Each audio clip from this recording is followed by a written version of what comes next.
Hey everyone, welcome back to my channel. This is Asta Sharma and you're watching the new chapter, The Landscape of the Soul of Class 11th English book. Okay, let's start this story. This is story about the soul on the painting. Okay, so let's start the chapter. So first of all, यहाँ पर आपके पास 3 stories given है. First story मैं start करने जा रही हूँ Wu Dozi पर. Okay, so Wu Dozi is a famous painter of 18th century. Okay, and he made painting for the king, the Tang Emperor Xiongzong. ठीक है, इसको प्रोनाउंस करोगे Xiongzong. तो यहाँ पर हमारे पास ये एम्प्रर हैं और इन एम्प्रर के लिए बहुत फेमस पेंटिंग बनाते थे इनके पैलेस को सजाने के लिए. एक दिन जो वू डोजी ने पेंटिंग बनाई थी वो राजा जी को दिखा ही रहे थे कि उन्होंने कहा कि ये पेंटिंग में जंगल बना है और इसके अंदर एक केव भी बनाया मैंने और उस केव के अंदर एक सोल है. चलिए देखते हैं उसको जाकर. तो वो राजा जी को अंदर लेके जाता है. वो पेंटिंग के अंदर चले जाते हैं और फिर राजा जी समझ नहीं पाते हैं कि इतने में ही पूरे ड्राइंग और वू डोजी गायब हो चुके होते हैं. सो बेसिकली ये बताता है आपको कि आप कितने इंटरेस्टेड हो उस पेंटिंग को लेकर, कि अगर आप किसी पेंटिंग को देख रहे हो तो आप कितने अपनी आत्मा से, अपने दिल से, उसे कितने मन से देख रहे हो, तो आप उस पेंटिंग में खो जाओगे. लेकिन वो एम्परर उसमें नहीं खो पाए, इसलिए वो डोजी और उसकी पेंटिंग साथ नहीं गायब हो पाए और ये वो नहीं समझ पाए थे. तो ये पहली स्टोरी थी जो थी वू डोजी की पेंटिंग्स और उसकी फीलिंग को लेकर. नेक्स्ट स्टोरी आती है क्विंटन मैथ्से की, जिसमें ये क्विंटन एक अलग प्रोफेशन के होते हैं. इनका पेंटिंग से कोई संबंध नहीं होता, पर इनको एक पेंटर की बेटी से प्यार हो जाता है.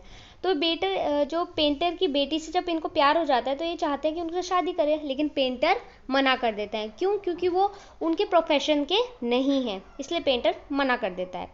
एक दिन क्विंटन उसी पेंटर के स्टूडियो में जाता है और उनके ही मास्टरपीस पर एक मक्खी बना के आता है. वो मक्खी एकदम रियल दिख रही होती है कि जब मास्टर अंदर स्टूडियो में जाते हैं तो वो देखते हैं अरे मक्खी है मेरे पेंटिंग पे, तो वो उसको हटाने की कोशिश करते हैं. जब उनका ध्यान जाता है अरे ये तो पेंटिंग है, वो इतने इम्प्रेस हो जाते हैं उस चीज़ से कि वो क्विंटन की शादी अपनी बेटी से करवा देते हैं. तीसरी स्टोरी है कि एक पेंटर पे जिनका एक मानना था कि अगर वो ड्राइंग जब भी अगर ड्रैगन की बनाते हैं तो वो आइज़ नहीं बनाते उसकी. उनका ये फेथ था कि अगर वो ड्रैगन की आइज़ बना देंगे तो वो ड्रैगन ड्राइंग से निकलकर बाहर आकर इस दुनिया को तबाह कर देगा, डिस्ट्रॉय कर देगा. तो ये उस पेंटर का फेथ था. तो ये 3 स्टोरीज़ हैं जिनसे हमें पता चलता है कि यूरोपियन पेंटिंग मतलब एशियन पेंटिंग में और चाइनीज़ पेंटिंग में डिफरेंस क्या है.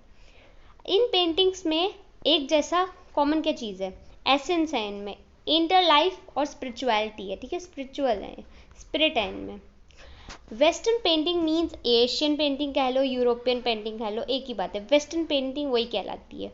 वो क्या करते हैं, एक्चुअल व्यू रिप्रोड्यूस करते हैं कि अगर आपके सामने एक पेंटिंग बनाई है तो जो पेंटर उस पेंटिंग में जो समझाना चाह रहा है आपसे वही समझिए. ठीक है, पर चाइनीज़ पेंटिंग कभी ऐसा नहीं कहती है. चाइनीज़ पेंटिंग कहती है कि हमने जो पेंटिंग बनाई है उसका कोई एक व्यू पॉइंट नहीं है. आप सिर्फ उसको एक नज़र से नहीं देख सकते, आप उसे लाखों करोड़ों नज़रों से देख सकते हो. ठीक है, बहुत कई नज़रों से उसकी व्यू पॉइंट निकाल सकते हो.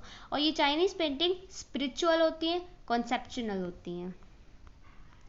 अब यहाँ पे हमें चैप्टर में सैन शुई जो माउंटेन वाटर होता है उसके बारे में बताया गया कि सैंग शुई, यांग मीन्स माउंटेन और जीन मीन्स वाटर, कि माउंटेन स्ट्रेट रहता है, हमेशा वर्टिकल रहता है, लेकिन वाटर क्या है, हॉरिजॉन्टल, सॉफ्टली बहता है. ठीक है, तो इसमें क्या दिखाते हैं, दर्शाते हैं कि जो माउंटेन पे पानी कभी ठहरता नहीं, हमेशा बह जाता है ना.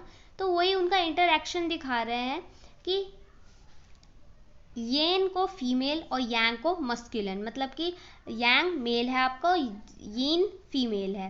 तो आत्मा और परमात्मा, आत्मा फीमेल, परमात्मा मेल. तो यही दिखाया हुआ है कि आत्मा और परमात्मा के मिलन में एक जो खाली स्पेस है वही इनका इंटरैक्शन होगा, वही इनका मेल होगा. तो यही इसमें दर्शाया हुआ है, ये चाइनीज़ पेंटिंग में दर्शाया हुआ है. ठीक है, अब आते हैं आर्ट ब्रट पे. आर्ट ब्रट कौन होते हैं, is the raw art of those who are talented but did not have any formal training. वो टैलेंटेड लोग, वो जीनियस लोग जिन्होंने कोई फॉर्मल ट्रेनिंग नहीं ली है आर्टिस्ट की, ठीक है, पर तब भी दुनिया को कुछ ऐसी चीज़ें दे जाते हैं जो उनको इंस्पायर करती हैं। जैसे कि नेकचंद जी, एक अनटॉटेड जीनियस, जिन्होंने क्या एक फेमस रॉक गार्डन क्रिएट किया है। अब आप लोग मुझे बताओगे कमेंट बॉक्स में कि ये रॉक गार्डन कहाँ पर है, इंडिया के किस कोने में है। ओके, सो ये आपका होमवर्क है, कमेंट में मुझे आंसर चाहिए।